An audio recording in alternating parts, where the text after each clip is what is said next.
नमस्कार। मैं आपकी दोस्त वंदना। आपका वाणी चैनल पर स्वागत है।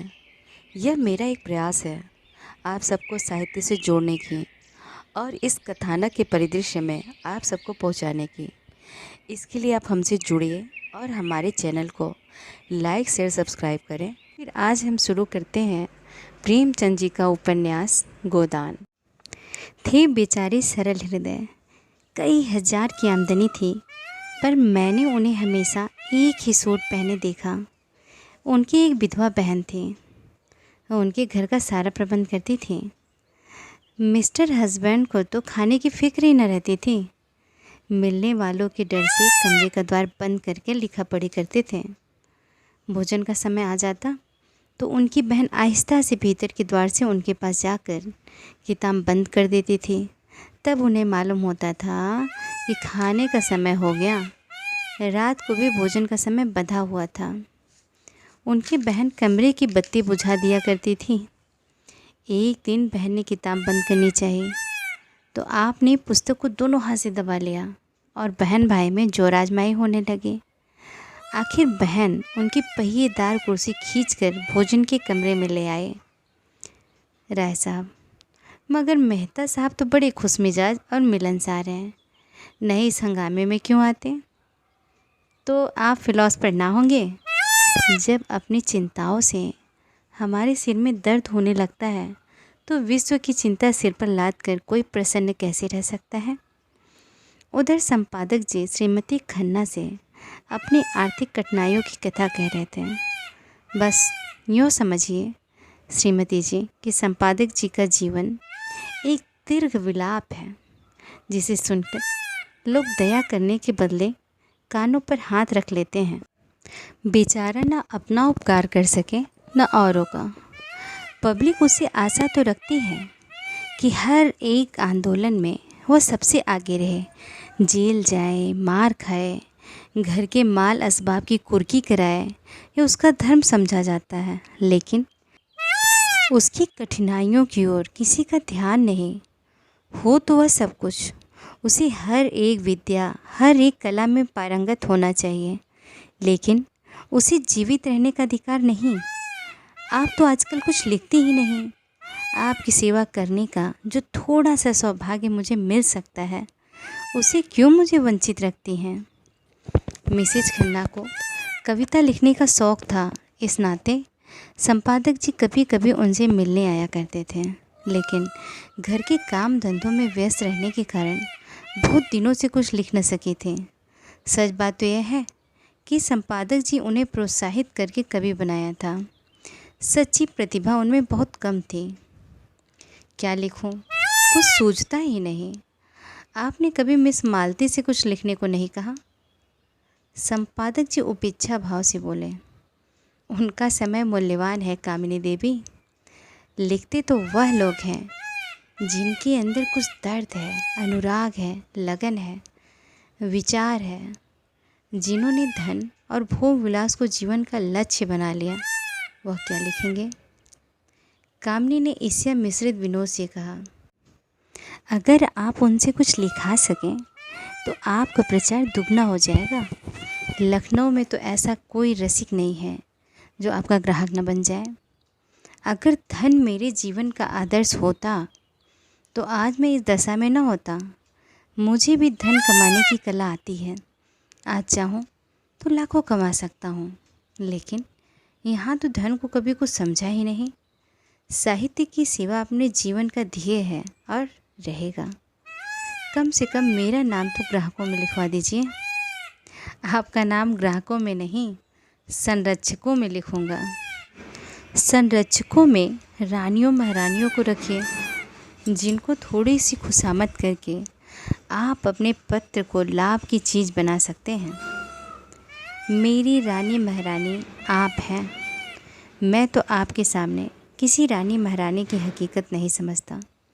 जिसमें दया और विवेक है वही मेरी रानी है। खुशामद से मुझे घृणा है। कामिनी ने चुटकी ली। लेकिन मेरी खुशामद तो आप कर रहे हैं संपादक जी। संपादक जी ने गंभीर होकर श्रद्धापूर्ण स्वर में कहा, यह खुशामद नहीं है देवी जी, हृदय के सच्चे उद्गार हैं, राय साहब ने पुकारा। संपादक जी ज़रा इधर आइएगा, मिस मालती आपसे कुछ कहना चाहती हैं। संपादक जी की वह सारी अकड़ गायब हो गए। नम्रता और विनय की मूर्ति बने हुए आकर खड़े हो गए। मालती ने उन्हें सहृदय नेत्रों से देखकर कहा, मैं अभी कह रही थी कि दुनिया में मुझे सबसे ज़्यादा डर संपादकों से लगता है। आप लोग जिसे चाहें एक क्षण में बिगाड़ दें। मुझे से चीफ सेक्रेटरी साहब ने एक बार कहा, अगर मैं इस ब्लडी ओंकार नाथ को जेल में बंद कर सकूं, तो अपने को भाग्यवान समझो। ओंकार नाथ की बड़ी बड़ी मूछें खड़ी हो गईं, आँखों में गर्व की ज्योति चमक उठी।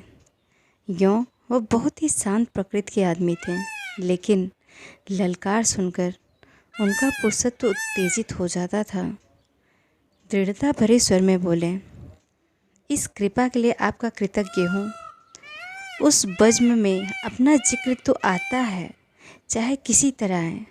आप सेक्रेटरी महोदय से कह दीजिएगा कि ओंकार नाथ उन आदमियों में नहीं है जो इन धमकियों से डर जाए। उसकी कलम उसी वक्त विश्राम लेगी जब उसकी जीवन यात्रा समाप्त हो जाएगी। उसने अनीति और स्वेच्छाचार को जड़ से खोदकर फेंक देने का जिम्मा लिया है। मिस मालती ने और उकसाया, मगर मेरी समझ में आपकी नीति नहीं आती है कि जब आप मामूली शिष्टाचार से अधिकारियों का सहयोग प्राप्त कर सकते हैं तो क्यों उनसे कन्नी काटते हैं। अगर आप अपनी आलोचनाओं में आग और विष जरा कम कर दें तो मैं वादा करती हूँ कि आपको गवर्नमेंट से काफ़ी मदद दिला सकती हूँ। जनता को तो आपने देख लिया, उससे अपील की, उसकी खुशामद की, अपनी कठिनाइयों की कथा कही, मगर कोई नतीजा न निकला। अब जरा अधिकारी को भी आजमा कर देखें। तीसरे महीने आप मोटर पर न निकलने लगें और सरकारी दावतों में न निमंत्रित होने लगें तो मुझे जितना चाहे कोसिएगा। तब यह रईस और नेशनलिस्ट जो आपकी परवाह नहीं करते आपके द्वार के चक्कर लगाएंगे। ओंकार नाथ अभिमान के साथ बोले, यही तो मैं नहीं कर सकता देवी जी। मैंने अपने सिद्धांतों को सदैव ऊंचा और पवित्र रखा है और जीते जी उनकी रक्षा करूँगा। दौलत के पुजारी तो गली गली मिलेंगे, मैं सिद्धांत के पुजारियों में हूँ। मैं इसे दंभ कहती हूँ। आपकी इच्छा।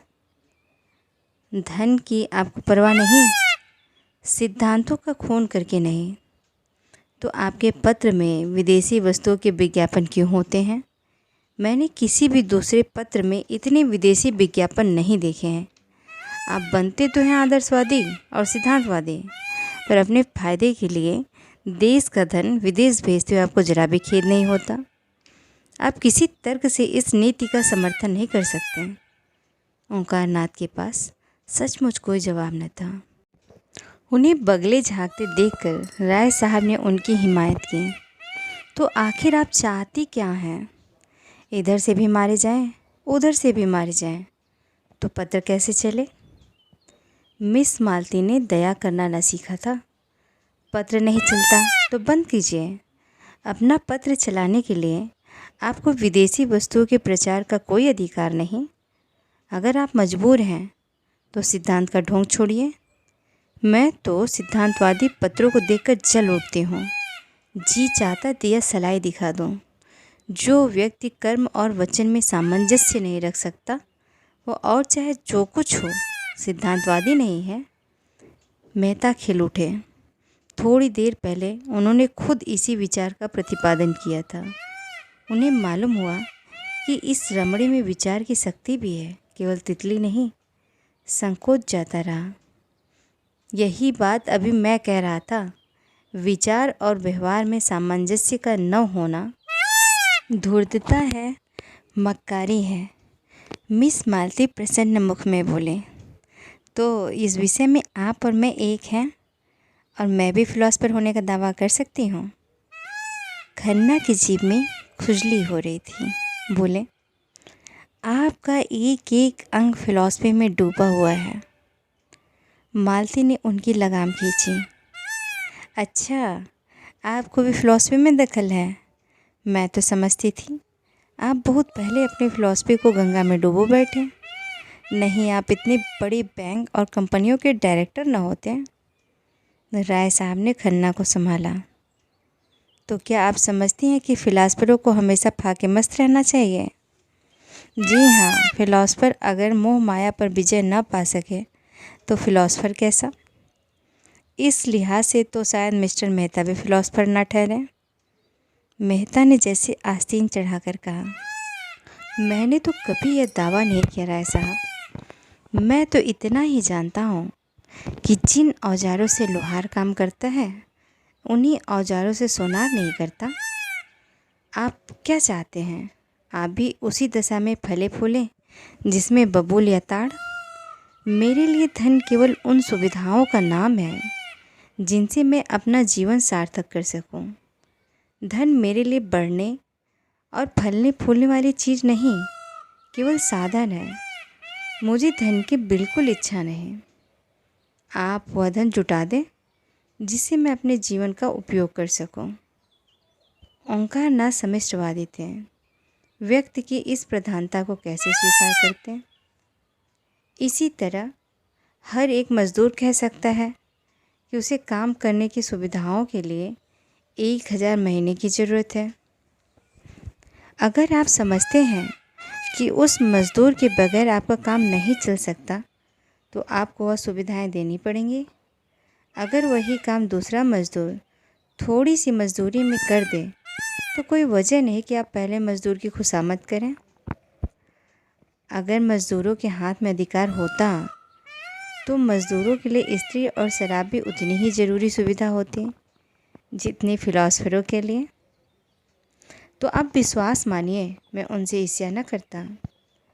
जब आपका जीवन सार्थक करने के लिए स्त्री इतनी आवश्यक है तो आप शादी क्यों नहीं कर लेते हैं? मेहता ने निसंकोच भाव से कहा। इसीलिए कि मैं समझता हूँ मुक्त भोग आत्मा के विकास में बाधक नहीं होता। विवाह तो आत्मा को और जीवन को पिंजरे में बंद कर देता है। खन्ना ने इसका समर्थन किया। बंधन और निग्रह पुरानी थ्योरियाँ हैं, नई थ्योरी है मुक्त भोग। मालती ने चोटी पकड़ी। तो मिसेज खन्ना को तलाक के लिए तैयार रहना चाहिए। तलाक का बिल पास तो हो, शायद उसका पहला उपयोग आप ही करेंगे।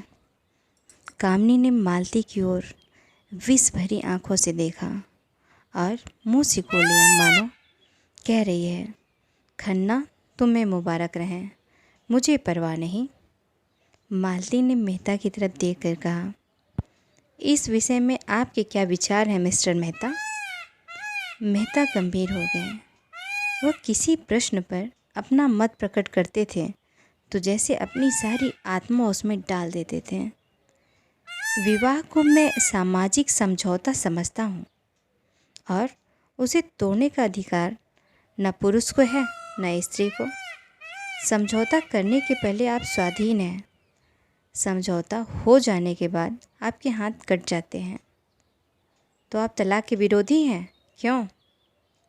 पक्का। और मुक्त भोग वाला सिद्धांत, वो उनके लिए है जो विवाह नहीं करना चाहते। अपनी आत्मा का संपूर्ण विकास सभी चाहते हैं, फिर विवाह कौन करे और क्यों करे? इसीलिए कि मुक्ति सभी चाहते हैं, पर ऐसे बहुत कम हैं जो लोभ से अपना गला छुड़ा सकें। आप श्रेष्ठ किसे समझते हैं, विवाहित जीवन को या अविवाहित जीवन को? समाज की दृष्टि से विवाहित जीवन को, व्यक्ति की दृष्टि से अविवाहित जीवन को। धनुष यज्ञ का अभिनय निकट था। 10 से 1 धनुष यज्ञ, 1 से 3 तक प्रश्न का प्रोग्राम था। भोजन की तैयारी शुरू हो गई। मेहमानों के लिए बंगले में रहने का अलग अलग प्रबंध था।